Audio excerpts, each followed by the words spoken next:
Okay, so figure 27.16 shows the on-axis electric field of a ring of charge.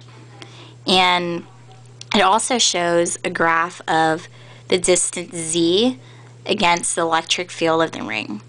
And so what this shows, if you find the first derivative, if you do the first derivative test of the equation of the electric field of a ring, you'll be able to find the maximum, minimum, and you'll come to find that it's the radius of the ring.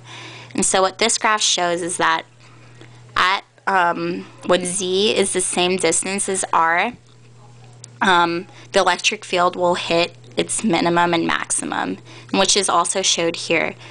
In the center of the ring, the electric field is 0 because the x and y components cancel. But as you move further away from the ring, it gets stronger and stronger until right here it reaches its strongest point, and that's when the distance z is about equal to the radius of the ring, and then it begins to decrease again. And the same thing for the other side. It begins to increase and then it decreases again. And as you can see in this graph, it tells you what the electric field does. It increases in the negative direction, and then it increases in the positive direction, and then it comes back down and it decreases again.